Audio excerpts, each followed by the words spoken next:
में आगे बढ़ जाते हैं और बात सैफ अली खान की कर लेते हैं। सैफ अली खान पर हमले का मामला, आरोपी शरीफुल के चेहरे का हुआ मिलान, सीसीटीवी में दिख रहे आरोपी से मैच हुआ है। फेस रिकॉग्निशन टेस्ट रिपोर्ट में यह खुलासा हुआ है। आरोपी से जुड़ी एफआरटी रिपोर्ट पॉजिटिव आई है। तो पहले जो खबरें आ रही थी कि सीसीटीवी में जो शख्स नजर आ रहा है वो और जो शख्स पुलिस के हिरासत में है, दोनों अलग अलग हैं और शरीफुल का चेहरा उससे मेल नहीं खा रहा। अब ये जानकारी हासिल हो रही है कि एफआरटी रिपोर्ट पॉजिटिव आई है और ये शख्स जो सीसीटीवी में नजर आ रहा था उसका चेहरा आरोपी शरीफुल से मैच खा रहा है, मैच हो रहा है, मिलान हो गया है। ये बड़ी जानकारी जो है वो सामने आई है। सैफ अली खान पर हमले का मामला आपको बता रहे, एक अनजान शख्स किस तरह से सैफ अली खान के घर में दाखिल हुआ और उसके बाद सैफ अली खान से उसका आमना सामना कई बार उसने सैफ पर किए चाकू से, जिसके बाद सैफ को अस्पताल एडमिट कराना पड़ा।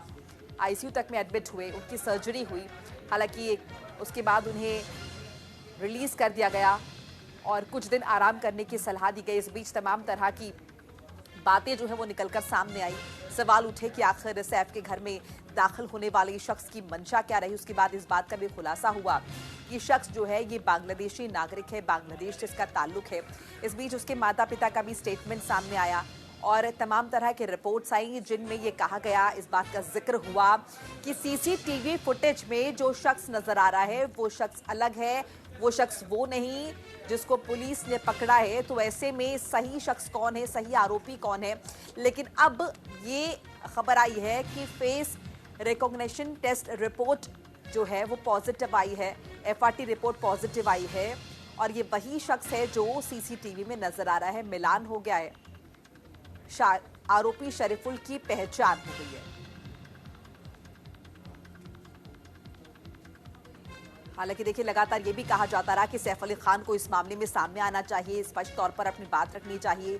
सैफ अली खान से क्यों इस बाबत सवाल नहीं पूछा गया, उनकी मदद क्यों नहीं ली गई, क्योंकि कुल मिलाकर अगर देखें तो इस मामले में सैफ अली खान मीडिया के समक्ष नहीं आए हैं, उन्होंने अपनी बात मीडिया के समक्ष नहीं रखी है। इस बीच हमने महाराष्ट्र सरकार की तरफ से भी स्टेटमेंट सुना जिन्होंने कहा कि मीडिया जल्दबाजी कर रही है और पुलिस अपना काम कर रही है, धीरे धीरे तथ्य जो है वो निकलकर सामने आ जाएंगे।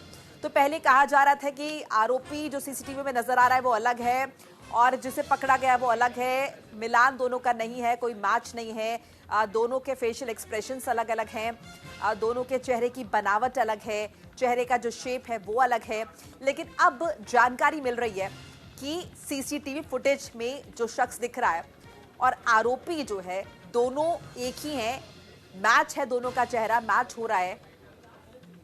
ये बड़ी जानकारी निकलकर सामने आ रही है।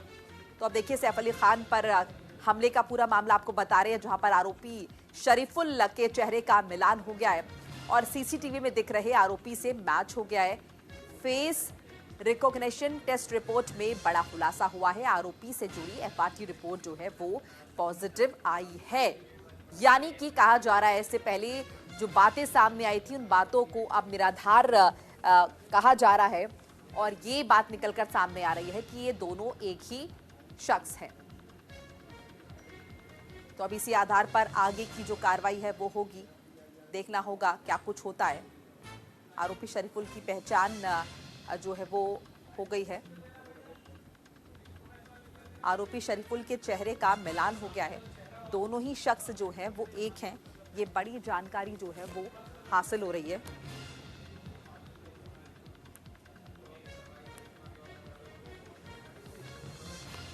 सैफ अली खान पर हमले का मामला जिसे लेकर तमाम तरह के सवाल उठे, कानून व्यवस्था पर, पुलिस व्यवस्था पर, कि आखिर एक सेलिब्रिटी के घर में अगर इस तरह से कोई अनजान शख्स दाखिल हो सकता है तो बाकी आम लोगों की सुरक्षा क्या। शुभम पांडे जुड़ चुके हैं हमारे साथ, मुंबई से हमारे सहयोगी, उनका रुख कर लेते हैं। शुभम, देखिए, पहले कहा जा रहा था कि फुटेज अलग है, फुटेज में जो शख्स दिख रहा है वो अलग है और जिसे पकड़ा गया शरीफुल वो अलग है, लेकिन अब इनका मिलान हो गया है। क्या कुछ इन्फॉर्मेशन आपके पास है, क्या पुख्ता तौर पर कहा जा रहा है कि दोनों एक ही शख्स हैं? इसके साथ साथ जो चीजें पहले मिसिंग थी क्या वो भी सब मिल चुकी है? बिल्कुल, जो रिपोर्ट आई है, फर्टी रिपोर्ट, उसके अनुसार जो सीसीटीवी में आरोपी दिखा था और जो मुंबई पुलिस की गिरफ्त में आरोपी है वो पूरी तरह से मैच जो है वो हो चुका है। इसी को लेकर मुंबई पुलिस के पास सवाल जो है दागे जा रहे थे, लेकिन अब पूरी तरीके से स्पष्ट हो चुका है कि जो स्टाफ के घर पे सीसीटीवी में जो शख्स दिख रहा था, वही शरीफुल इस्लाम आरोपी जो है वो मुंबई पुलिस की खुद गिरफ्त में, और इस वक्त पुलिस जुडिशियल कस्टडी में जो है उसे भेज दिया गया है। तो अब मुंबई पुलिस के पास तकरीबन 28 सीसीटीवी जो है वो हाथ अब तक लगे हैं। हालांकि मीडिया के पास कभी 5 या 6 जो है सीसीटीवी अब थे, लेकिन अब तक 28 सीसीटीवी फुटेज जो है पुलिस के पास हाथ लगे हैं। तो अब देखना होगा किस तरीके से अब पुलिस